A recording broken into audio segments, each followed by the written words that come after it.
रानो अपने ठेले पर गरम मोमो रखकर ग्राहकों को आवाज लगा रही थी।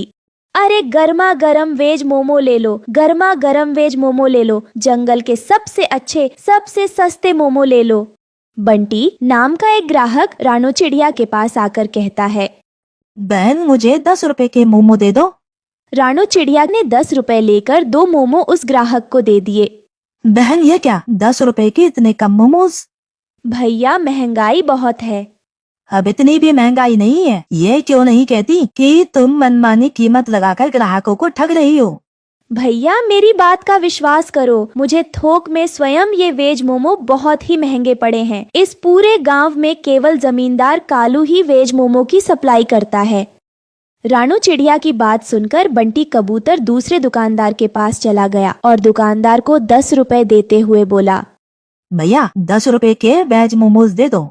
दुकानदार ने बंटी को 10 रुपए में 5 मोमो दे दिए। बंटी कबूतर वो वेज मोमो लेकर रानो चिड़िया के पास आकर कहता है, तुमने 10 रुपए के मुझे 2 वेज मोमोज पकड़ा दिए और उस दुकानदार ने मुझे 10 रुपए के इतने ढेर सारे मोमो दिए। लाओ मेरे पैसे वापस करो, मुझे तुम्हारे वेज मोमोज नहीं खरीदने। और मैं तो क्या, तुमसे इस जंगल में कोई भी वेज मोमोज नहीं खरीदेगा। तुमने तो लूट मचा रखी है।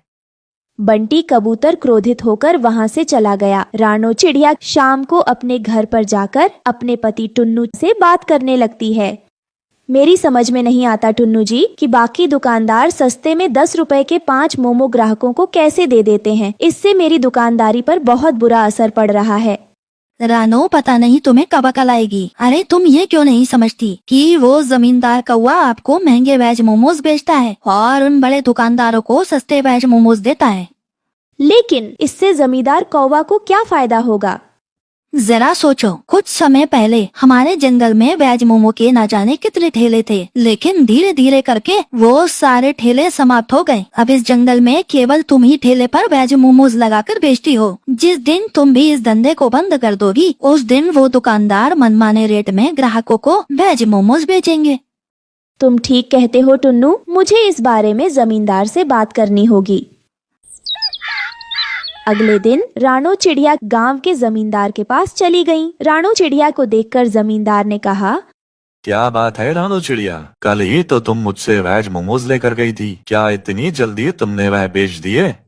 मैं इसी सिलसिले में आपसे बात करने के लिए आई हूँ। क्या हुआ, सब ठीक तो है?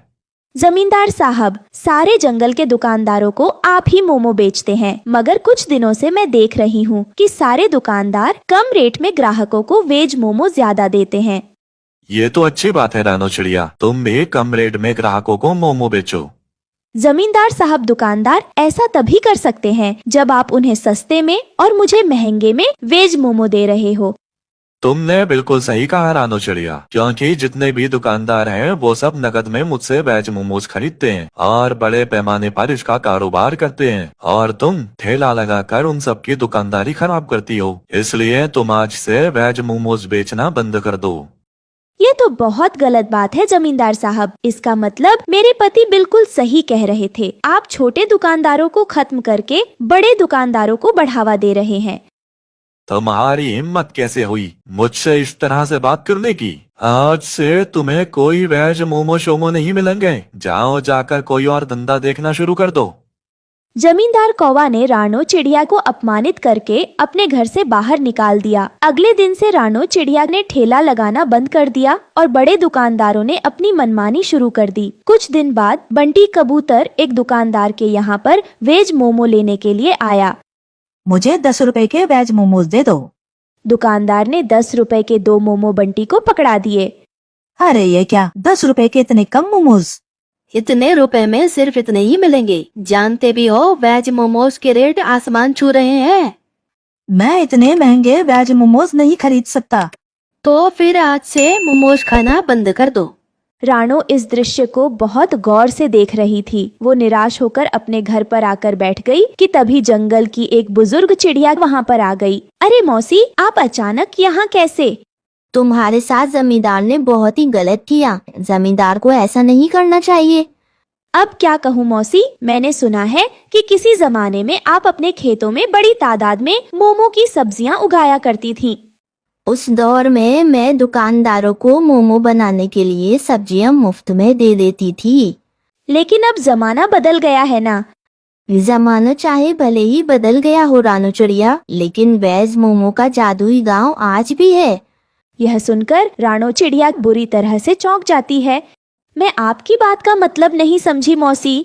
रानू चिड़िया, जंगल के सभी पक्षी यह समझते हैं कि मैं अपने खेत में मोमो उगाया करती थी, लेकिन यह सच नहीं है। सच तो यह है कि मैं उस वक्त में वेज मोमो जादुई गांव से लेकर आती थी। उस जादुई मोमो के गांव का द्वार कहाँ खुलता है, यह केवल मैं जानती हूँ। मैं चाहती हूँ कि तुम उस जादुई मोमो के गाँव में जाओ और वहाँ से मोमो लाकर सारे जंगल में मुफ्त में बांटो। उसके बाद तुम चमत्कार देखना। मौसी, कहीं आप मजाक तो नहीं कर रही ना? नहीं रानू चिड़िया, हमारे गांव से कुछ दूर एक तालाब है जो कि भूत प्रेत के नाम से प्रसिद्ध है। तुम उस तालाब के अंदर कूद जाना, तुम स्वयं जादुई मोमो के गांव में पहुंच जाओगी। और हाँ, इस रहस्य को अपने तक ही सीमित रखना। इतना कहकर मौसी वहाँ से चले गई। जहाँ तक मौसी को मैं जानता हूँ, वो कभी झूठ नहीं बोलती। तुम्हें एक बार ऐसा करना चाहिए। मैं चाहता हूँ कि उस जमींदार की दुकानदारी इस जंगल में जड़ से ही समाप्त हो जाए। रानो चिड़िया मौसी की बताई हुई जगह पर चला गई और उस तालाब को गौर से देखने लगी। रानो उस तालाब के अंदर कूद गई। उसने स्वयं को एक अजीबोगरीब गांव में पाया। रानो ने देखा कि उस गांव में सुख सुविधा की हर वस्तु मौजूद थी, मगर वो सब घर मोमो के ही बने हुए थे। रानो चिड़िया आश्चर्यचकित रह जाती है। यह तो बड़ा ही अजीबोगरीब गांव है। यहाँ तो हर वस्तु मोमो की बनी हुई है। तभी रानो के कानों में एक व्यक्ति की आवाज टकराई। तुमने सही कहा, ये जादुई मोमोज का गांव है। रानो चिड़िया ने देखा कि वो व्यक्ति उसे देखकर मुस्कुरा रहा था। मैं यहाँ से मोमो ले जाना चाहती हूँ। तुम यहाँ से जितने भी मोमोज ले जाना चाहती हो ले जाओ। यहाँ से मोमोज ले जाने की कीमत नहीं चुकानी पड़ती। रानो चिड़िया बहुत सारे मोमो लेकर तालाब के किनारे आ पहुँची। अब मैं रोज वहाँ से मोमो लाकर जंगल में मुफ्त में बांटूंगी। मोमो ले लो, मुफ्त में मोमो ले लो, मोमो ले लो, आओ आओ। मुफ्त मोमो सुनकर सभी पक्षी रानो चिड़िया के ठेले पर आ जाते हैं। इस प्रकार जमींदार का मोमो का कारोबार ठप्प पड़ जाता है। दूसरी ओर जमींदार गुस्से से आग बबूला हो उठा और अपने आप से कहा, आखिर ये दो कौड़ी की रानो चिड़िया अपने आप को समझती क्या है? इसकी वजह से मेरा सारा धंधा चौपट हो गया। मैं इसे छोड़ूंगा नहीं, मैं इसे सबक सिखा कर रहूंगा। इतना कहकर जमींदार गुस्से से बाजार में उस जगह पर चला गया जहाँ पर रानो चिड़िया अपना ठेला लगाती थी। रानो चिड़िया, तुम्हारी वजह से मेरा धंधा चौपट हो गया है। मैं तुम्हें कल तक का समय देता हूँ। इस जंगल को छोड़कर चली जाओ, नहीं तो मुझसे बुरा कोई नहीं होगा। जमींदार गुस्से में रानो का ठेला तोड़ देता है और उसके घर को भी अपने गुंडे पक्षियों से कहकर उस पर बुलडोजर चलवा देता है। रानो रोते हुए अपने पति और बच्चे के साथ उस नदी किनारे जाकर रोने लगती है। तभी उस नदी में से एक मायावी देवी बाहर आती है। क्या बात है रानू चिड़िया, तुम उदास क्यों हो? तुम तो कल ही मोमो लेकर यहाँ से गई हो, क्या हुआ मुझे बताओ। हे मायावी देवी, मेरे मोमो और ठेला उस दुष्ट सेठ ने तोड़ डाला और मेरा घर भी तोड़ दिया। अब मेरे पास रहने का भी ठिकाना नहीं। अच्छा, तुम परेशान मत हो, मैं अभी तुम्हारा घर तैयार कर देती हूँ। इतना कहते ही वहाँ एक पेड़ पर मोमो का सुंदर घर तैयार हो जाता है। ये एक जादुई मोमो घर है। इसमें तुम्हें एक टोकरी रोज मोमो से भरी मिलेगी, जिसे बेचकर तुम अपना गुजारा कर सकती हो। रानो चिड़िया ये देखकर बहुत खुश हो जाती है और अपने परिवार के साथ मोमो के घर में खुशी खुशी रहने लगती है।